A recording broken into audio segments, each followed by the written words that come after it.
Most of us are liars, not by choice, but by ignorance. We cling to beliefs we've never questioned, worship ideas we've never tested, and call it wisdom. Socrates, the philosopher who dared to call out Athens' hypocrisy, paid for it with his life. "I know that I know nothing," he declared, and that truth enraged the city. They called him a corrupter, a heretic, yet his crime was simple. He asked why. In a world obsessed with answers, Socrates' questions were a rebellion. He stood before his accusers, unafraid, and chose hemlock over conformity. His death was not defeat. It was a triumph of truth over fear.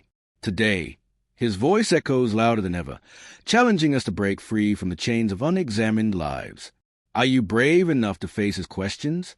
Or will you, like Athens, silence the voice that dares you to think? This is Socratic Spark, where ancient wisdom meets modern success. If you love timeless lessons and powerful motivation, hit subscribe and let's grow together. Socrates walks among us still, not in the dusty pages of history, but in the questions that stir our hearts. Picture him, a man of no wealth, no office, no titles, yet his words reshaped the world.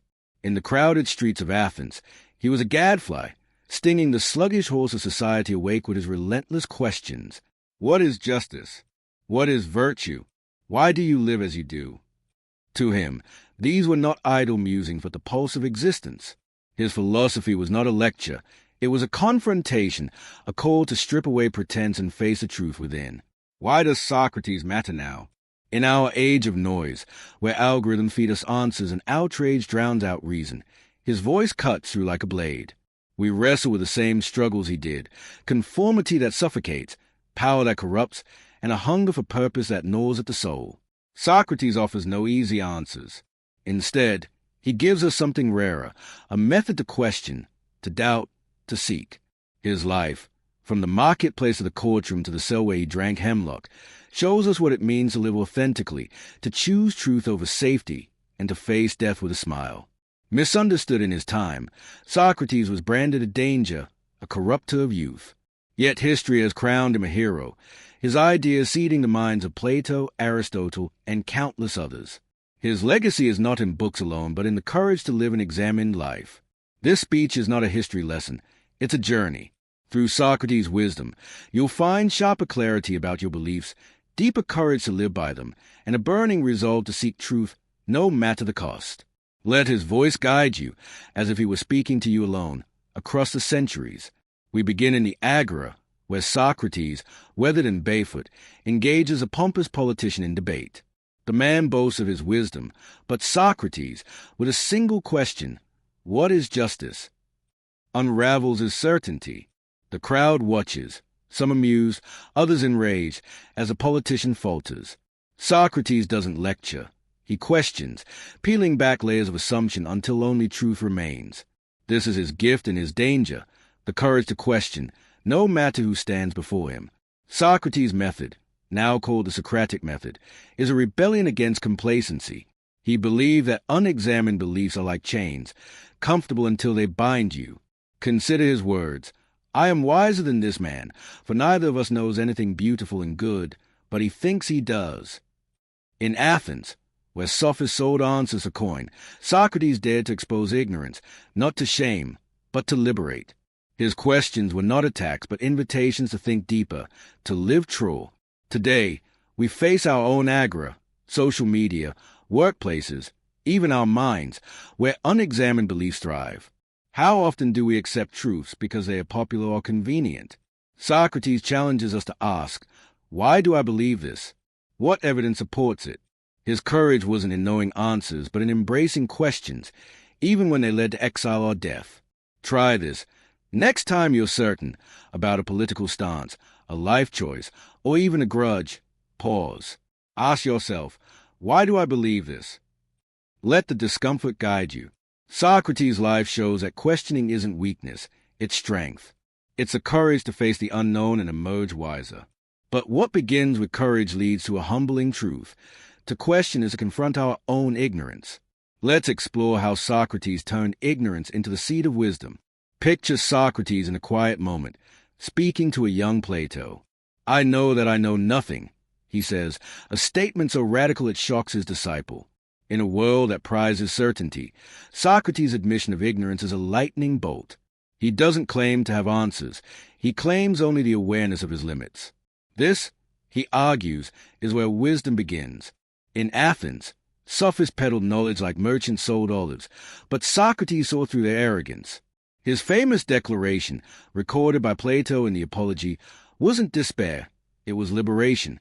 By admitting he knew nothing, he freed himself to seek truth without ego. This paradox, ignorance as wisdom, set him apart. While others built towers of false certainty, Socrates dug deep, unearthing questions that led to clarity. Today, we're surrounded by false wisdom, experts who never doubt, influencers who sell certainty, systems that demand compliance. Socrates' lesson is urgent. To grow, we must first admit what we don't know. This isn't easy. Admitting ignorance feels like failure in a world that rewards confidence. Yet Socrates shows us that only by embracing our limits can we begin to learn. Try this in your life. When faced with a complex issue, climate change, morality, your own goals, start by saying, I don't know. Then ask questions. Seek evidence. Listen to others. Socrates' ignorance wasn't a dead end. It was a doorway to discovery. His life proves that true wisdom grows from the humility to question everything. This humility led Socrates to a battlefield, his trial, where truth itself was on trial. Let's step into that courtroom to see how he faced it. The year is 399 BCE. Socrates stands before 500 Athenian jurors, accused of corrupting the youth and impiety. The courtroom hums with tension. His accusers, powerful men like Meletus, demand his death. Yet Socrates is calm, almost amused. If I corrupt the youth, he asks, who improves them? His questions, sharp as ever, turn the trial into a mirror, exposing the jury's hypocrisy. Plato's Apology captures this moment. Socrates doesn't beg for mercy. He defends his life's work, questioning, seeking truth, serving Athens as a gadfly. The unexamined life is not worth living, he declares, a line that echoes through time. The jury convicts him, but Socrates refuses to compromise. Offered a chance to propose exile over death, he chooses hemlock, proving his commitment to truth over survival. This trial wasn't just about Socrates, it was about truth itself. Athens feared his questions because they exposed uncomfortable realities, corruption in power, fragility in beliefs. Today, we face our own trials, moments when truth clashes with comfort. Whistleblowers silenced, voices censored, or personal fears that keep us quiet. Socrates' stand urges us to speak truth, even when it costs us. Reflect on this. When have you stayed silent to avoid conflict? Socrates' trial teaches that truth isn't free, it demands courage. Next time you face a lie, whether in politics or your own heart, ask, what would Socrates say? His defiance shows that truth, though costly, is the only path to integrity. Socrates' trial hinged on his belief that an unexamined life is worthless. Let's explore what that means for us today. In the Apology, Socrates utters his most famous line, "The unexamined life is not worth living." Imagine him saying this to you, his eyes piercing through your defenses. What does it mean to examine your life? For Socrates, it meant relentless self-scrutiny, questioning your motives, your values, your actions. He believed that living without reflection was to drift like a ship without a rudder, lost in the currents of habit and desire. Socrates lived this principle daily. In dialogues like Plato's Euthyphro, he challenges a priest's definition of piety, not to mock, but to push toward clarity. He saw life as a quest for understanding, not of the stars or the gods, but of the self. To him, an unexamined life was a betrayal of our humanity, a surrender to ignorance. In our world, distraction is the enemy of examination. We scroll, we work, we chase goals, rarely pausing to ask, why? Are we living for ourselves or for others' expectations? Socrates calls urgent. Stop and reflect. What drives you? What fears hold you back? His method, questioning everything, offers a path to authenticity. Try this. Set aside 10 minutes daily to journal one Socratic question. What am I avoiding? Or what do I truly value? Write honestly. Socrates' life shows that examination isn't comfortable, but it's transformative. It's the difference between existing and truly living. At the heart of the examined life is virtue, Socrates' guiding star. Let's see how he made it the soul's compass. Socrates believed that virtue, excellence of the soul, was the only true good. In dialogues like the Meno, he asks, "What is virtue?" and probes whether it can be taught. To him, virtue wasn't wealth or power, but a life aligned with truth, justice, and courage. Picture him in prison, hours from death, refusing to escape. Why?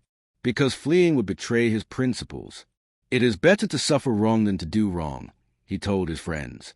This commitment to virtue set Socrates apart. While Athens chased glory, he sought goodness. He saw virtue as a compass, guiding every decision. In the Crito, he explains that the soul's health outweighs all else, money, fame, even life itself. His death, serene and deliberate, was his final act of virtue, proving that principles matter more than survival. Today, we're tempted to compromise, cut corners for success, stay silent for safety. Socrates challenges us. What is your compass? When faced with a moral choice, a lie to gain favor, a silence to avoid trouble, ask, is this virtuous? His life shows that true success isn't external. It's a piece of a soul aligned with goodness. Socrates' virtue lives on in his method of dialogue, a legacy that still shapes how we seek truth. Let's explore its eternal impact. In a quiet Athenian courtyard, Socrates sits with a group of youths, his questions sparking debate. "What is courage?" he asks, and the dialogue unfolds, each answer leading to deeper questions. This is a Socratic dialogue, not a lecture, but a dance of ideas, recorded by Plato and echoed by thinkers like Aristotle, Augustine, and even Nietzsche. Socrates didn't write books. His legacy is in conversations that challenge and transform. The dialogue's power lies in its humility. Socrates never claimed to know the truth. He sought it alongside others. In works like The Republic, his questions about justice shaped Western philosophy. Today, his method lives in classrooms, courtrooms, and honest conversations. It's a tool to cut through dogma, to test ideas, to find clarity. In our polarized world, where arguments often replace dialogue, Socrates' approach is a lifeline. Imagine applying it. Instead of debating to win, ask questions to understand. Next time you clash with someone over politics, values, or life, try this. Ask, why do you believe that? Listen. Probe gently. Socrates' legacy shows that truth emerges not from victory, but from shared seeking. His dialogues, like his life, point us toward one final reflection: how to live his wisdom today. You're watching Socratic Spark. If his philosophy sparks something in you, subscribe now and keep the flame of knowledge alive. Doubt is a shadow most of us fear, a crack in the foundation of our certainty. Yet for Socrates, doubt was not a weakness but a spark, igniting the fire of inquiry. Picture him in the Lyceum, surrounded by eager students, his voice cutting through their confidence. How do you know this is true? A young man, proud of his learning, offers an answer, only for Socrates to unravel it with a single question. The student's face flushes, not with shame, but with awakening. This is the power of doubt. It dismantles illusions and builds wisdom in their place. Socrates' life was a testament to doubt's transformative force. In Plato's Theaetetus, he probes the nature of knowledge itself, asking, "What is knowledge?" His interlocutors stumble, their definitions crumbling under scrutiny. Socrates doesn't mock their failure. He celebrates it, for doubt is the soil where truth grows. He saw certainty as a trap, lulling us into complacency. By doubting, he forced Athens to confront its contradictions, its claims of justice amid corruption, its worship of wisdom amid ignorance. Consider the story of Alcibiades, a brilliant but arrogant student of Socrates. In the Symposium, Alcibiades praises Socrates as a man who makes me admit that I ought to improve myself. Socrates' doubt wasn't destructive. It was constructive, pushing Alcibiades to question his vanity and seek virtue. This is a Socratic paradox. Doubt, when wielded with care, builds rather than breaks. It's a tool to strip away facades, revealing the raw material of truth. In our world, doubt is often shunned. We're bombarded with certainties, politicians who never waver, influencers who sell absolute answers, algorithms that reinforce our biases. Yet Socrates warns us, unchecked certainty is a prison. When we cling to beliefs without questioning them, we risk living a lie. His life, spent in relentless doubt, shows us a better way. In the Apology, he recounts how the oracle of Delphi declared him the wisest man in Athens, not because he knew more, but because he knew nothing. This humility fueled his doubt, driving him to question everyone, politicians, poets, craftsmen, until their pretensions collapsed. How can we apply this today? Start with the beliefs you hold dear about your career, your relationships, your values.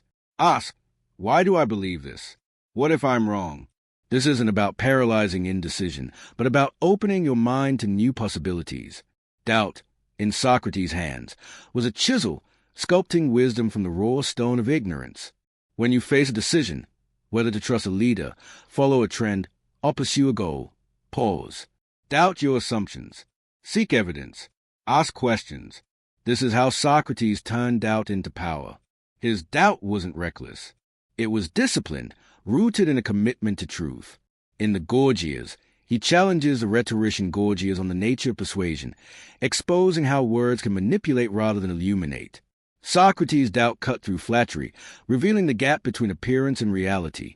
Today, we're surrounded by rhetoric, ads, speeches, viral posts. Socrates' lesson is clear. Doubt the surface. Question the motives behind the words. Are they true or merely convenient? This discipline of doubt extends to ourselves.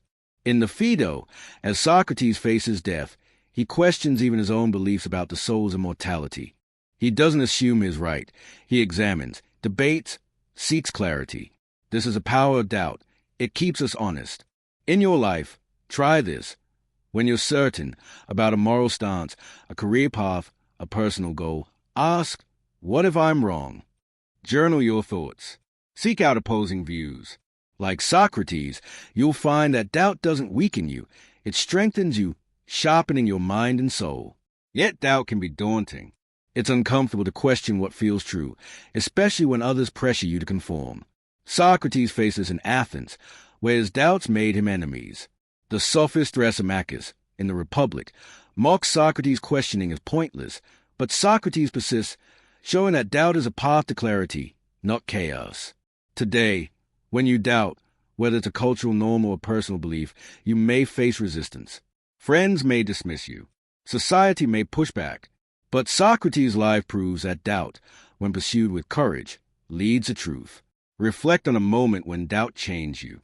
Perhaps you questioned a career path and found a new calling, or doubted a toxic relationship and gained freedom. Socrates' doubt wasn't aimless. It was purposeful, a lantern guiding him through the dark. In our world, where misinformation spreads and certainty divides, his example is vital. Doubt the headlines. Doubt the dogma. Doubt yourself. This is not skepticism for its own sake, but a disciplined pursuit of truth.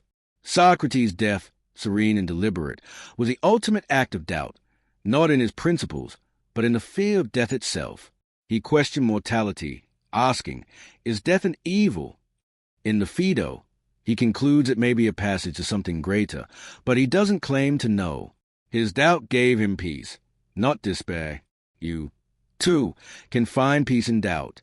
When faced with fear, failure, rejection, loss, ask, what am I truly afraid of?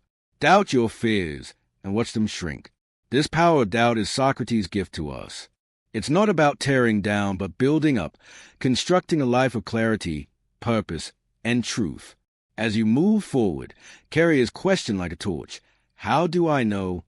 Let it guide you, as it guided him, to a life of fearless inquiry. Transition. Doubt, at its core, requires humility, the willingness to admit we're not the center of truth. Let's explore how Socrates' humility became his greatest strength. Humility is a quiet force, often mistaken for weakness in a world that celebrates bravado. Yet for Socrates, humility was a bedrock of wisdom. Imagine him in the Agora, surrounded by Athens' elite, politicians, poets, generals. They boast of their knowledge, their status, their power. Socrates, in his tattered cloak, listens, then asks, what makes your wisdom true? Their answers falter, and in that moment, Socrates' humility shines. He doesn't claim superiority. He admits his ignorance, inviting others to join him in the pursuit of truth. In Plato's Apology, Socrates recounts the oracle of Delphi's claim, "No one is wiser than he." Yet he rejects flattery, saying, "I know that I know nothing." This wasn't false modesty, it was a radical stance. In a city drunk on pride, Socrates' humility was revolutionary. He didn't seek to dominate conversations, but to elevate them, using his ignorance as a mirror to reflect others' assumptions. His humility wasn't passive. It was active, a deliberate choice to prioritize truth over ego. Consider his dialogue with Euthyphro, a priest claiming divine knowledge. In Plato's Euthyphro, Socrates asks, "What is piety?" Euthyphro, confident in his expertise, offers definitions, but Socrates' humble questions unravel them. He doesn't mock Euthyphro. He seeks clarity, showing that true wisdom begins with admitting our limits. This humility made Socrates a teacher, not of answers, but of questions, a guide who walked alongside his students, not above them. Today, humility is scarce.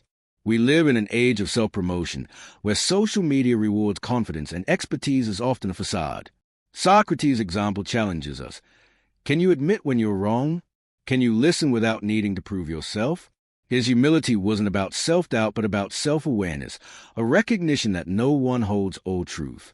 In the Meno, he probes whether virtue can be taught, admitting he doesn't know the answer. This openness invited others to explore with him, creating a shared journey toward understanding. How do we cultivate this humility? Start small in a disagreement. Pause and ask, "What don't I know?" Listen to the other side, not to refute, but to understand. Socrates' humility was a discipline, practiced daily in the agora. He listened to craftsmen, soldiers, even slaves, believing wisdom could come from anyone. In our lives, this might mean learning from a colleague you've dismissed, a stranger's perspective, or even a child's question. Humility opens doors to insights we'd otherwise miss. Socrates' humility also shaped his courage. In the Crito, his friend urges him to escape prison, but Socrates refuses, humbly submitting to Athens' laws despite their injustice. He didn't see himself as above the system, even when it failed him. This wasn't weakness, it was strength, rooted in a belief that virtue matters more than survival. Today, humility might mean admitting a mistake at work, even if it costs you status, or standing by your principles, even when it's unpopular. His humility extended to his view of the divine. In the Apology, he says his wisdom comes from serving Apollo, not from his own greatness. This wasn't blind faith, but a humble acknowledgement that some truths lie beyond human grasp. In our secular age, this translates to respecting the unknown, whether it's the mysteries of science, the complexity of human motives, or the limits of our understanding. Socrates' humility reminds us that wisdom isn't about having all the answers, but about seeking them with an open heart. Try this. Each week, identify one belief you hold strongly about politics, morality, or yourself. Ask, what if I'm wrong? Seek out opposing views, not to argue, but to learn. Socrates' life shows that humility isn't about shrinking yourself. It's about expanding your mind. His humility disarmed Athens' pride, and it can disarm ours, freeing us to grow. This humility also fueled his legacy. By admitting his ignorance, Socrates inspired Plato, who inspired Aristotle, who shaped Western thought. His humble questions rippled across centuries, influencing Augustine's Confessions, Nietzsche's Critiques, and modern philosophy. Today, when you practice humility by listening, questioning, admitting fault, you join that legacy, becoming a link in the chain of truth seekers. Yet humility is hard. It requires vulnerability, especially in a world that equates confidence with competence. Socrates faced ridicule for his humility, yet he persisted, knowing that true strength lies in openness. When you face criticism or doubt, channel Socrates. Ask, don't assert. Listen, don't defend. This discipline transforms not just you but those around you, fostering dialogue over division. Socrates' death was his ultimate act of humility. In the Phaedo, he comforts his weeping friends, not with grand claims but with quiet acceptance. We owe a debt to Asclepius, he says, referencing a healing god, as if death were a cure for life's illusions. His humility gave him peace, and it can give us peace too. When you feel the need to prove yourself, Pause. Ask, what matters more, my ego or the truth? Socrates' answer is clear. Humility leads naturally to justice, a concept Socrates pursued relentlessly. Let's explore how his quest for justice reshaped his world, and ours. Justice is a word we throw around easily. Politicians demand it, activists chant it, individuals seek it. But what is justice? Socrates spent his life wrestling with this question, not in abstract debates, but in the gritty reality of Athens streets. Picture him in the agora, challenging a wealthy merchant. Is it just a profit at another's expense? The man, flustered, defends his wealth. But Socrates' question lingers, a pebble in the shoe of complacency. His pursuit of justice wasn't theoretical. It was personal, a call to live rightly in an unjust world. In Plato's Republic, Socrates dives deep into justice, asking, what is it and why does it matter? He rejects Thrasymachus' claim that justice is merely the advantage of the stronger. To Socrates, justice is harmony within the soul and the city. A just person aligns reason, spirit, and desire, just as a just society balances wisdom, courage, and moderation. His metaphor of the soul as a city is vivid. When greed or pride rules, the soul becomes a battleground, but when reason governs, justice prevails. Socrates lived his philosophy. In the Crito, he refuses to escape prison, arguing that breaking the law, even an unjust one, would undermine the justice he spent his life defending. His choice wasn't passive. It was radical, a stand for principle over survival. He believed justice wasn't about outcomes, but about integrity, about doing right even when the world does wrong. Today, justice feels elusive. Systems favor the powerful, inequalities widen, and moral outrage often outpaces moral action. Socrates' questions cut through. What is justice in your life? Is it fair to prioritize your comfort over others' needs? His method, probing, relentless, forces us to examine our role in justice. Are you complicit in unfair systems, at work, in your community, in your choices? Socrates' life urges us to act, not just lament. Consider his trial, described in the Apology. Accused of corrupting Athens youth, Socrates defends himself by arguing that his questions improve the city, stirring it toward justice. He compares himself to a gadfly, stinging Athens awake. His accusers saw him as a threat, but he saw himself as a servant, sacrificing comfort for truth. This is justice in action, not revenge or reward, but a commitment to what's right, even at personal cost. How do we pursue justice today? Start with small acts. Question unfair practices at work. Challenge biases in yourself. Support the marginalized. Socrates' justice wasn't grand gestures, but daily choices. Listening to a wrong colleague. Refusing to cheat. Standing up to bullying. In the Gorgias, he argues that it's better to suffer injustice than to commit it, because the soul's health outweighs worldly gain. This perspective shifts how we see justice. It's not about winning, but about living rightly. Socrates' pursuit of justice wasn't solitary. He engaged others, from slaves to statesmen, believing justice emerges through dialogue. In our divided world, where justice often becomes a shouting match, his method offers a path forward. Instead of arguing, ask, what does justice mean to you? Listen, probe. This dialogue, rooted in mutual respect, builds bridges to fairness. Yet justice is costly. Socrates paid with his life, choosing hemlock over compromise. In the Phaedo, he faces death calmly, saying, a good man cannot be harmed. His justice wasn't about external rewards but internal peace. Today, pursuing justice might mean risking status, relationships, or safety. When you see wrong, corruption, inequality, cruelty, ask, what can I do? Socrates' answer is to act with integrity, even if it's unpopular.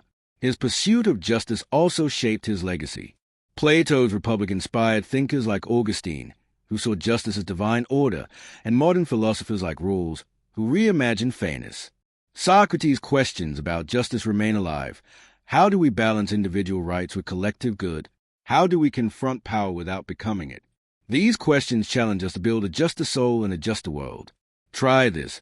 Identify one injustice in your life, a workplace bias, a societal wrong, a personal failing.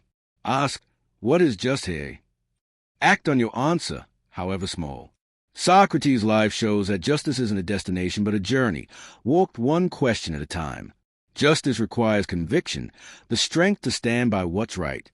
Let's see how Socrates' unwavering conviction defined his life. Conviction is a fire that fuels action, the resolve to stand firm when the world pushes back. For Socrates, conviction was his backbone, evident in every step from the agora to his final moments. Picture him in prison, his friends weeping as they beg him to flee. "No," he says, his voice steady, "I will not betray my principles." In the Crito, he argues that escaping would violate his commitment to Athens' laws, even if they wronged him. This wasn't stubbornness, it was conviction, a refusal to bend under pressure. Socrates' conviction stemmed from his belief in truth and virtue. In the Apology, he tells the jury, "I will obey the god rather than you." His mission, he believed, came from Apollo, to question, to seek, to serve. This divine calling gave him unshakable resolve, even as Athens turned against him. He wasn't fearless because he lacked fear. He was fearless because his conviction was stronger. Consider his dialogue with Callicles in the Gorgias. Callicles argues that might makes right, that the strong should rule. Socrates counters with conviction. True strength lies in virtue, not power. His questions dismantle Callicles' bravado, showing that conviction rooted in truth outlasts fleeting dominance. This wasn't debate for sport. It was a defense of principle, a stand for what matters. Today, conviction is tested daily. Social pressures, career demands, and moral dilemmas push us to compromise. Socrates' life asked, "What do you stand for?" In a world of shifting values, his conviction offers a model. He didn't waver, even when facing death. In the Phaedo, he comforts his friends, saying, "A good man cannot be harmed." His conviction wasn't in his survival, but in his integrity, a belief that living rightly matters more than living long. How do we build such conviction? Start by defining your principles. What do you value? Honesty, fairness, courage? Write them down. Test them with Socratic questions. Why do I value this? Is it true? Then, when challenged by a boss, a friend, or your own doubts, hold fast.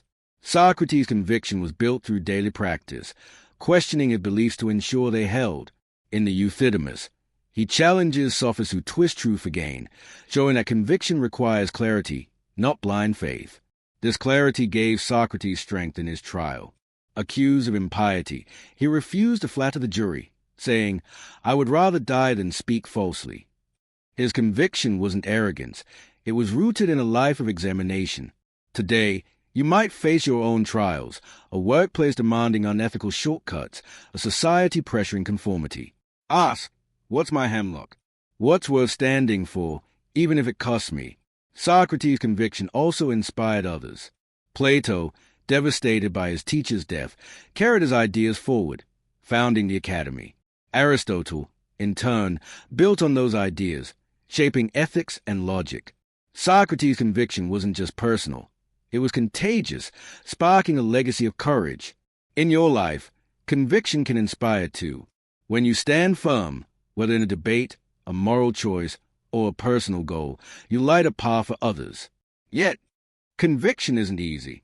It requires sacrifice. Socrates lost friends, status, and life itself.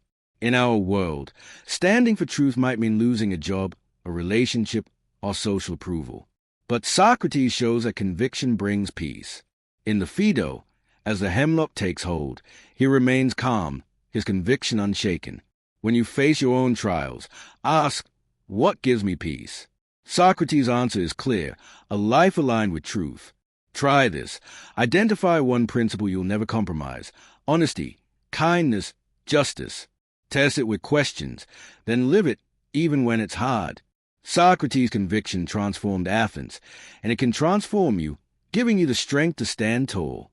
Conviction requires listening, not just to ourselves, but to others. Let's explore how Socrates mastered the art of listening. Listening is a lost art, drowned out by the noise of our age. Yet for Socrates, listening was a heartbeat of his philosophy. Picture him in a quiet Athenian courtyard, surrounded by students.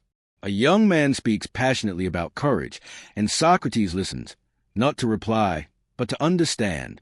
"Tell me more," he says, his questions flowing from what he hears. In Plato's Laches, he engages generals in a dialogue about courage, not lecturing but listening, drawing out their thoughts to reveal deeper truths. Socrates' listening wasn't passive. It was active, a disciplined act of attention. He believed truth emerges through dialogue, and dialogue begins with hearing others. In the Symposium, he listens to speeches on love, from Aristophanes' poetic myths to Alcibiades' raw confessions, before offering his own insights. His questions weren't pre-planned. They arose from what he heard, showing that listening is a foundation of understanding. In our world, listening is rare. We interrupt, we argue, we scroll past others' words. Social media amplifies voices but drowns out dialogue. Socrates' example challenges us. Can you truly hear another's perspective? In the Euthyphro, he listens to a priest's claims of piety, not to refute but to explore. His questions, what is piety, stem from Euthyphro's words, showing that listening is a path to clarity. How do we cultivate this art? Start by listening without agenda. In a conversation, resist the urge to respond immediately. Ask, what is this person really saying? In the Republic, Socrates listens to Thrasymachus' angry defense of power, then responds with questions that probe deeper, not to win but to understand. This disciplined listening disarms conflict, fostering dialogue over division. Socrates' listening also shaped his humility. By hearing others, he acknowledged their worth, even when he disagreed. In the Meno, he listens to a slave boy's ideas about geometry, guiding him to discover truths through questions. This wasn't condescension. It was respect, a belief that wisdom can come from anyone. Today, try listening to someone you overlook, a co-worker, a stranger, a child. Ask a question, then truly hear their answer. Socrates shows that listening is a gift, not just to others but to yourself. This art extended to his trial. In the Apology, he listened to his accuser's charges, responding not with anger but with questions that exposed their contradictions. His listening wasn't weakness, it was strength, a refusal to react impulsively. In our lives, when faced with criticism or conflict, we can channel Socrates. Listen first, then question. This transforms arguments into opportunities for growth. Listening also shaped Socrates' legacy. By hearing his students, he inspired them to carry his method forward. Plato's dialogues, rich with voices, reflect Socrates' listening, capturing not just his words but the conversations he fostered. Today, when you listen, truly listen, you create space for truth to emerge. In a meeting, a family dispute, or a public debate, ask, am I hearing this person? Socrates' life shows that listening is the first step to wisdom. Yet listening is hard. It requires patience, humility, and the courage to face uncomfortable truths. Socrates faced this in Athens, where his listening made him enemies, people who felt exposed by his attention. But he persisted, knowing that listening builds bridges. Try this. For one day, focus on listening without interrupting. Ask follow-up questions. Reflect on what you learn. Socrates' art of listening can transform your relationships, your understanding, and your life. Listening leads to self-knowledge, the discipline Socrates prized above all. Let's explore how he pursued it. Self-knowledge is a hardest quest, a mirror we often avoid. For Socrates, it was the essence of his philosophy.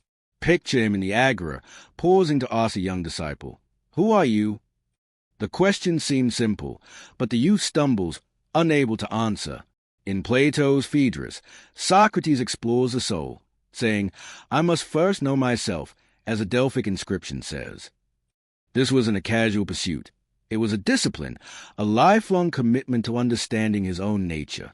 Socrates believed self-knowledge was a root of wisdom.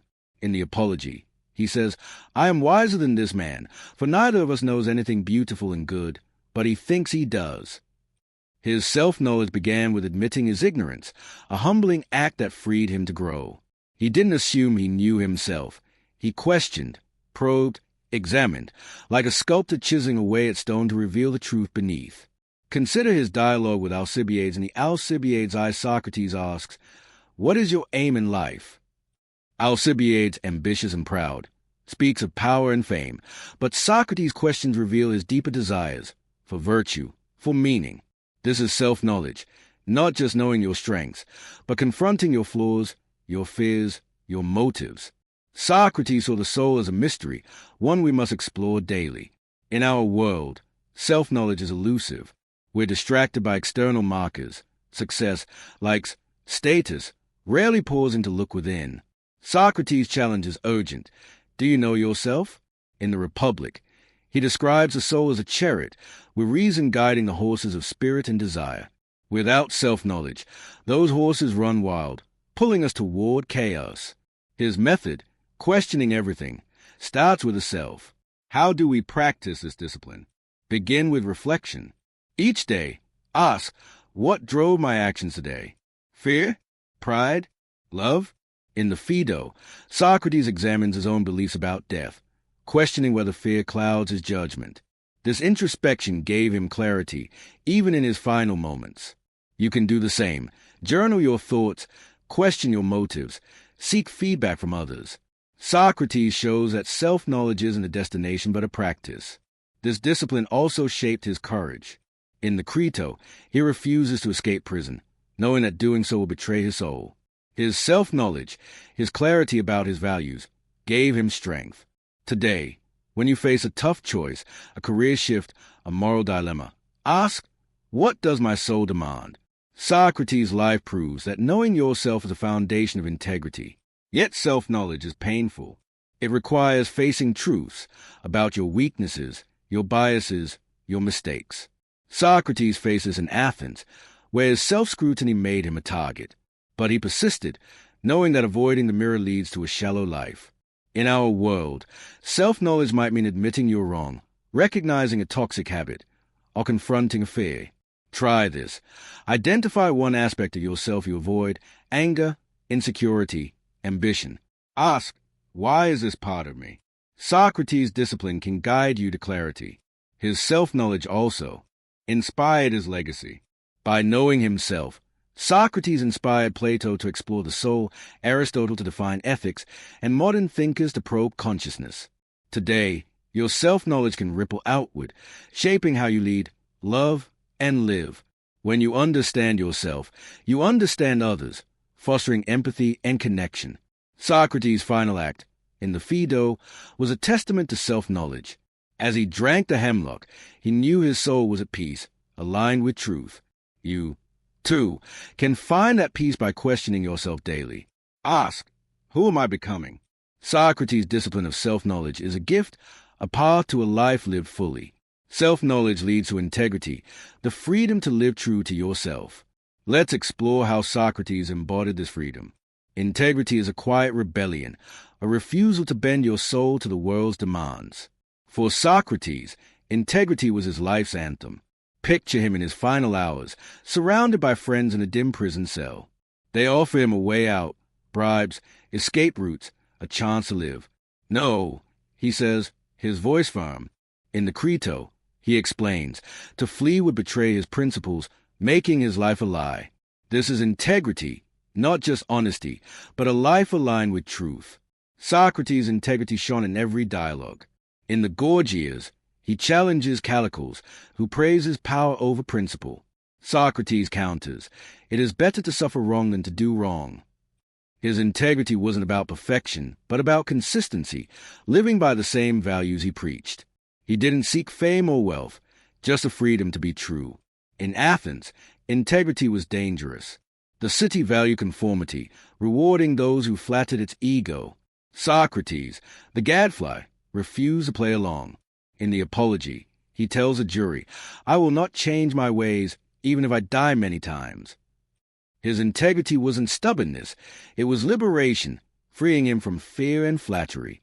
He lived as he believed, even when it cost him everything. Today, integrity is under siege. We're tempted to compromise for promotion, a relationship, social approval.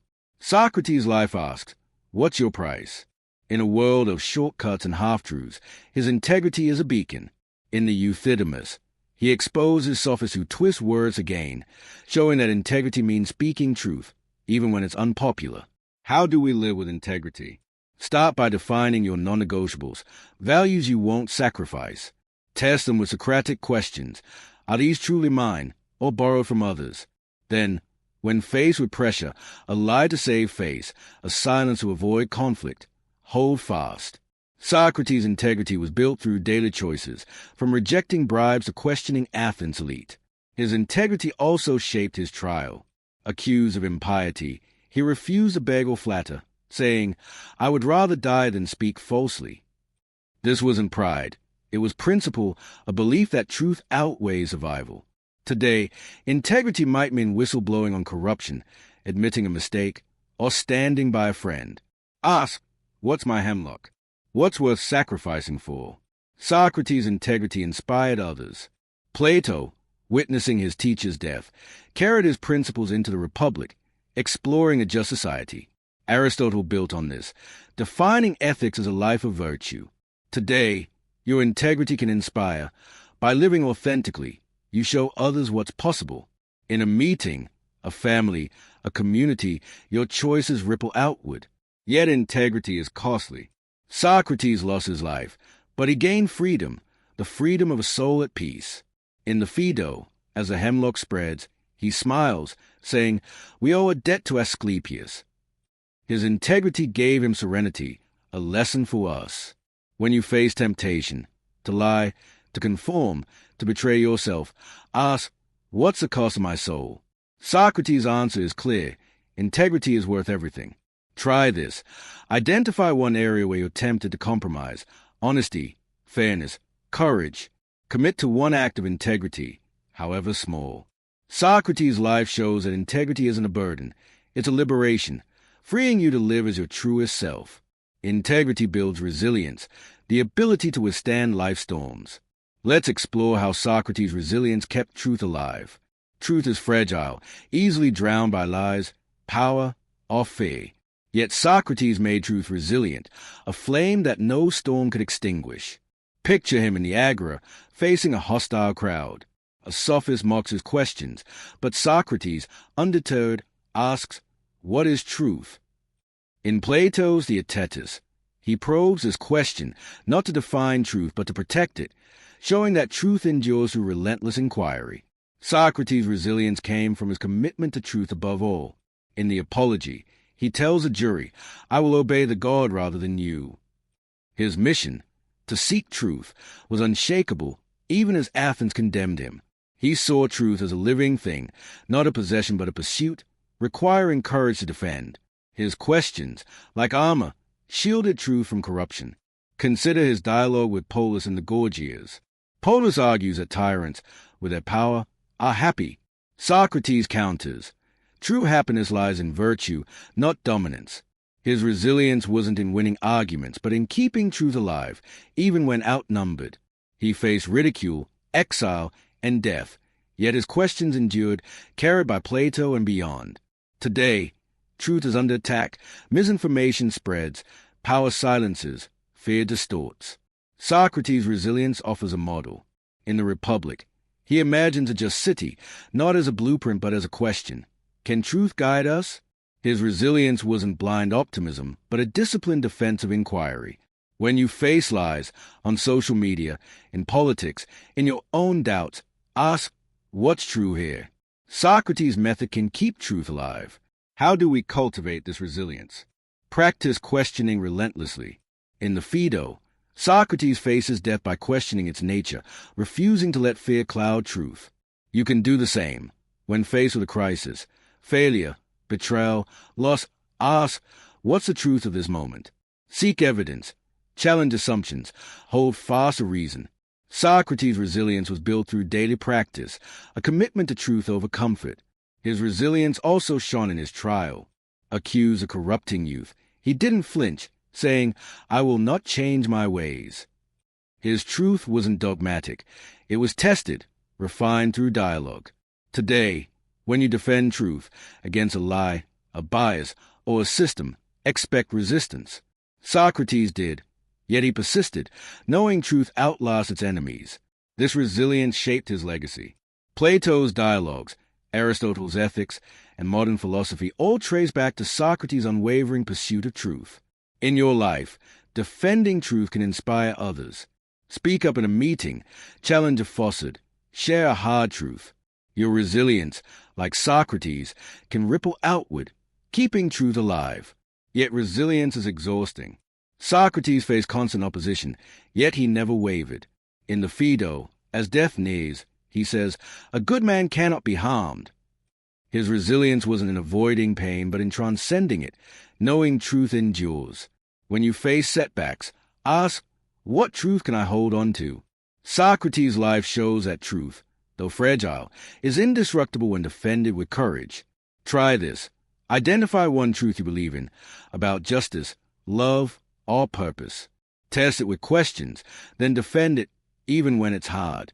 Socrates' resilience proves that truth, when pursued relentlessly, becomes a force no storm can break. Truth leads to a life lived fully, the ultimate core of Socrates' philosophy. Let's explore this final challenge. To live fully is to embrace life's depth, not just its surface. Socrates embodied this, making every moment a quest for truth and meaning. Picture him in his final hours, surrounded by friends in a dim cell. The hemlock waits, yet he laughs, debates, comforts. In the Phaedo, he says, "We owe a debt to Asclepius, as if death were a gift, a culmination of a life lived fully." This wasn't resignation. It was triumph, a life so rich in purpose that death couldn't diminish it. Socrates' call to live fully began with his questions. In the Republic, he asks, "What is a good life?"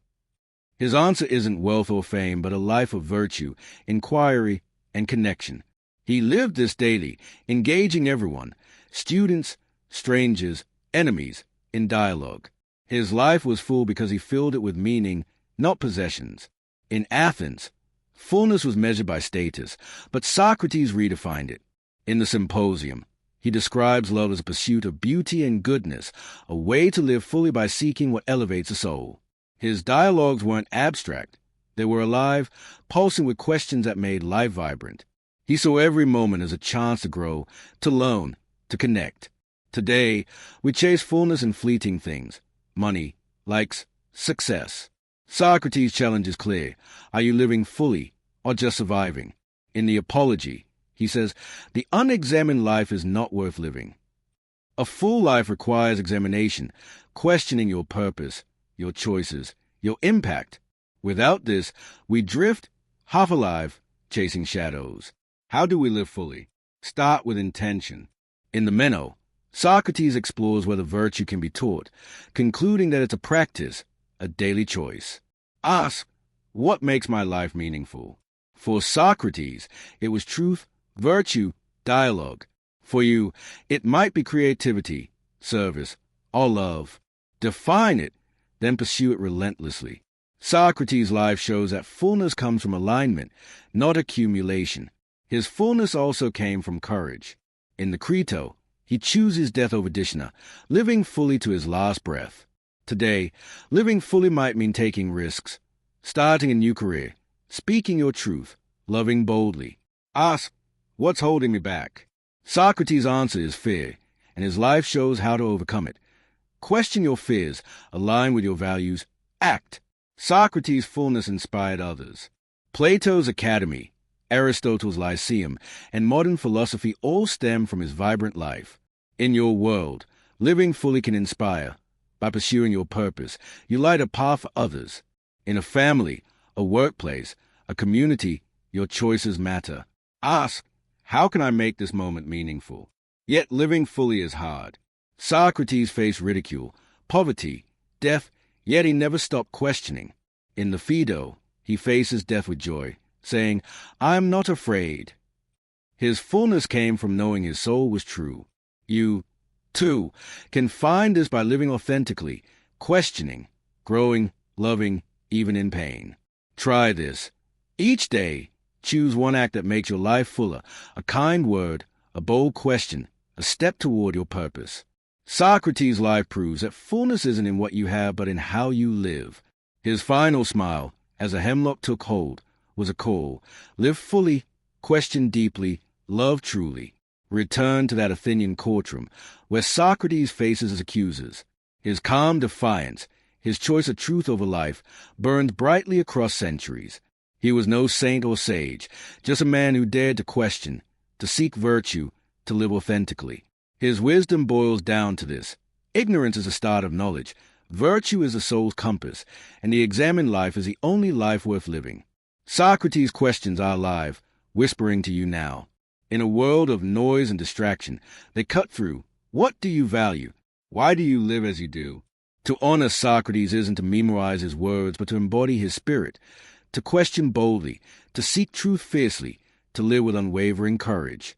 As the hemlock took him, Socrates smiled, unafraid, his soul at peace. Let his life be your lantern in the dark, guiding you to examine, to grow, to live truly. The unexamined life fades, the questioned life endures. Dare to ask, and let Socrates' brilliance light your way. This was just one spark of wisdom, but there's so much more ahead. Join the journey. Subscribe to Socratic Spark, and let philosophy guide your path to success.